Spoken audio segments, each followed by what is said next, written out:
इस वक्त महाराष्ट्र के मुख्यमंत्री एकनाथ शिंदे जी हमारे साथ मौजूद है फोन लाइन पर। शिंदे जी, क्योंकि हर कोई रुंधे हुए गले से मुलायम सिंह यादव को याद कर रहा है, उनके किस्से बता रहा है, आप क्या कहेंगे, कैसे याद कर रहे हैं, कैसे श्रद्धांजलि दे रहे हैं? पहले तो ये बहुत ही दुखद और दुर्भाग्यपूर्ण घटना हुई है। देश के सबसे बड़े राज्य के मुख्यमंत्री रहे, केंद्रीय गृह मंत्री रहे मुलायम सिंह जी, इनका आज देहांत हुआ है। ये बहुत ही बड़ी दुखद घटना है। मैं उनको विनम्र अभिवादन करता हूँ और श्रद्धांजलि अर्पित करता हूँ महाराष्ट्र सरकार की ओर से। और मुलायम सिंह जी की बहुत ही राजकीय जो जीवन शैली है, बहुत ही संघर्षशील रही है और विशेष रही है। पार्टी की स्थापना, संगठन जो उन्होंने खड़ा किया था, ये बहुत ही उसमें उनका। अगर आपका क्रेडिट स्कोर कम है तो बैंक लोन छोड़िए, शादी के लिए लड़की भी नहीं मिलेगी। क्रेडिट स्कोर इम्प्रूव करना है तो फ्रीडम ऐप को अभी डाउनलोड करो।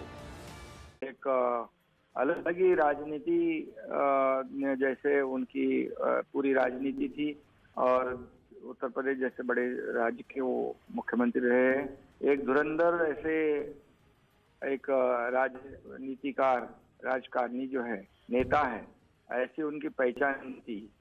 और निश्चित रूप से उनका कार्य जो है हमेशा सभी लोगों को याद रहेगा। इसलिए मैं ज्येष्ठ नेता जो है मुलायम सिंह यादव जी को फिर एक बार श्रद्धांजलि अर्पित करता हूँ। बिल्कुल, एकनाथ शिंदे जी, पार्टी लाइन से ऊपर रहकर ही उन्होंने हमेशा से काम किया है। कोई भी विपक्षी पार्टी हो, कोई भी दल हो, हर एक नेता के साथ उनके रिश्ते अच्छे रहे हैं। उनकी बात को सुना जाता था, समझा जाता था। आपका कोई ऐसा किस्सा कि जब आपको जरूरत पड़ी कि मुलायम सिंह यादव से ये सलाह इस मसले पर ले ली जाए, ये बात कर ली जाए? नहीं, वो तो राजनीति से हटके थे, परे थे, क्योंकि वो जब थे सभी, जब मुख्यमंत्री थे, केंद्रीय मंत्री थे, तभी वो ऐसे कभी भेदभाव नहीं करते। महाराष्ट्र का कोई भी काम हो तो उसे जरूर उन्होंने सहयोग किया है। ऐसा ही उनकी पहचान थी।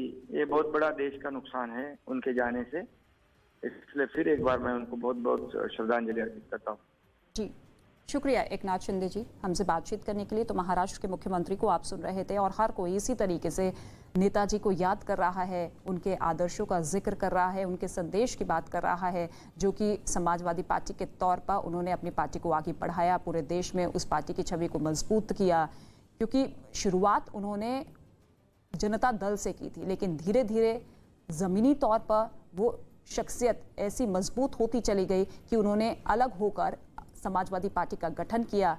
और ये तस्वीर उस दौर की है, उस वक्त की है, जब साइकिल पर सवार होकर ही मुलायम सिंह यादव हर जगह, हर ऑफिस, हर कार्यकर्ता के बीच में, आम जनता के बीच में जाते थे।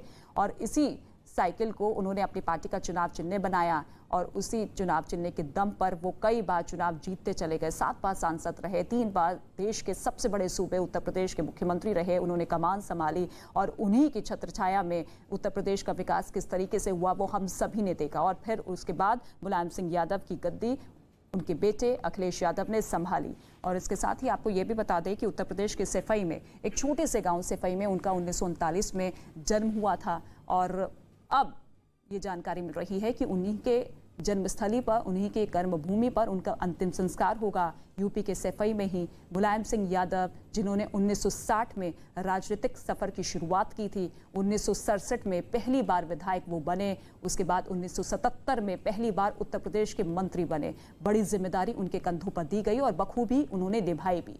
फिर 1989 में पहली बार उत्तर प्रदेश के मुख्यमंत्री के तौर पर उन्होंने शपथ ग्रहण की। 8 बार उत्तर प्रदेश से विधायक चुने गए मुलायम सिंह यादव। 1992 में उन्होंने समाजवादी पार्टी बनाई। वो 3 बार उत्तर प्रदेश के मुख्यमंत्री रहे। 2003 से 2007 तक आखिरी बार मुख्यमंत्री रहे। और केंद्रीय राजनीति की बात की जाए तो उस राजनीति में भी उनका दबदबा रहा। उत्तर प्रदेश से दिल्ली का जो सफर रहा उनका शानदार रहा, क्योंकि कई बार उन्होंने अपनी आवाज को बुलंद करते हुए कई फैसलों को पलटा। इसके साथ ही एक बड़ा अपडेट, एक बड़ी जानकारी मिल रही है कि लखनऊ लाया जाएगा उनका पार्थिव शरीर। मुलायम सिंह यादव का पार्थिव शरीर लखनऊ लाया जाएगा, समाजवादी दफ्तर में रखा जाएगा पार्थिव शरीर अंतिम दर्शन के लिए, और कल ही उनका अंतिम संस्कार किया जाएगा। यूपी विधानसभा में रखा जाएगा उनका पार्थिव शरीर अंतिम दर्शन करने के लिए। सैफई जहां पर उनका जन्म हुआ 1939 में, वहीं पर उनका अंतिम संस्कार किया जाएगा। मुलायम सिंह यादव जो कि पिछले कई सालों से बीमारियों से ग्रसित जरूर थे, लेकिन लगातार डॉक्टर्स की निगरानी में वो थे, उनकी हालत में सुधार हो रहा था, लेकिन कल अचानक